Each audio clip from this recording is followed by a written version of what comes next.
Há uma semana, o Tribunal Constitucional anunciou o chumbo a 3 normas do orçamento deste ano, entre elas os cortes salariais na função pública. O Governo decidiu depois pedir uma aclaração do acórdão e ainda não revelou totalmente qual a forma de compensar o buraco no orçamento criado por esta decisão. Além disso, ouvimos ontem o Primeiro-Ministro questionar a legitimidade dos juízes do Tribunal Constitucional. Bom dia, Marisa Matias. Bom dia. Foi uma semana cheia de reações. O que é que fica para já de toda esta polémica e também da reação do Governo ao chumbo do Tribunal Constitucional? Bem, bom dia Luís, bom dia a todos. Para já eu penso que há um conjunto de questões que nós devemos retirar como ilações desta polémica. Em primeiro lugar, a forma como está a ser tratada a Constituição e o Tribunal Constitucional. A Constituição é um conjunto de leis fundamentais, de princípios básicos de funcionamento de qualquer Estado, dos direitos básicos desse funcionamento, e estas leis fundamentais não podem ser postas em causa por pequenas maiorias ocasionais, que aliás agora já passaram a ser minorias, com os resultados eleitorais percebe-se que já nem sequer é uma maioria consistente, e portanto admitir isso seria a mesma coisa que dizer que um governo eleito por 4 anos pode cancelar a lei fundamental quando bem lhe aprover.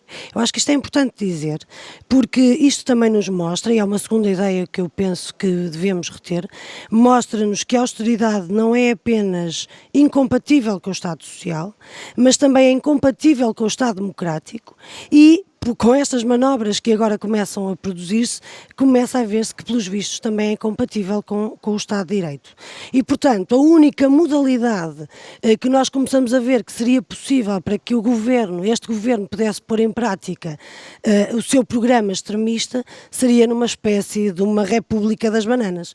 Porque nós já temos um Presidente da República que é uma estátua. Já temos um governo que não reconhece os resultados eleitorais nem as derrotas eleitorais.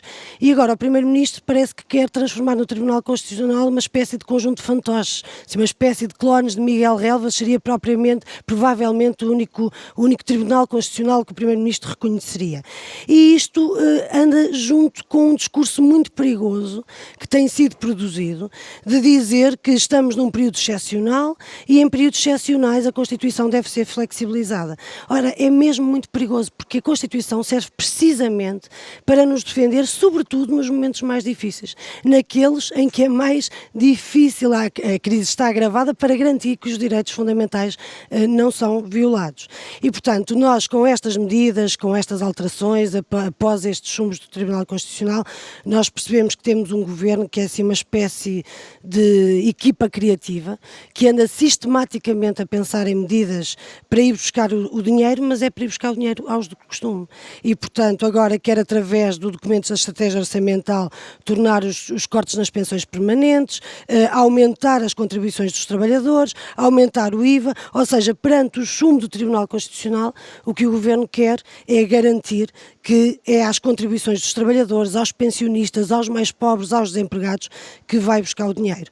Portanto, o que eu diria é que há muito pouca imaginação neste grupo de criativos do Governo e eles têm, sobretudo, um plano muito bem definido, porque após tanta medida inútil, tanta medida falhada, chumbada, contraproducente, nunca lhes ocorre alterar o alvo do seu plano bem definido, ir buscar o dinheiro a quem provocou a crise, a quem lucrou com ela, a quem recebeu fundos públicos nacionais e europeus e não contribuiu em rigorosamente nada para a recuperação económica. Eu deixaria apenas 2 ideias a este grupo de criativos que quisessem mudar o alvo, onde poderiam ir buscar o dinheiro e poderiam ir buscá-lo de várias formas. Eu deixo 2 ideias, como disse. Primeira, através de uma reforma fiscal decente e a segunda, através da fixação de mínimos de crédito à economia real, porque houve liquidez ilimitada para a banca, o mínimo é que alguma dessa liquidez ilimitada chegue à economia real para a criação de emprego e crescimento, e eu diria que este era o programa mínimo dos mínimos.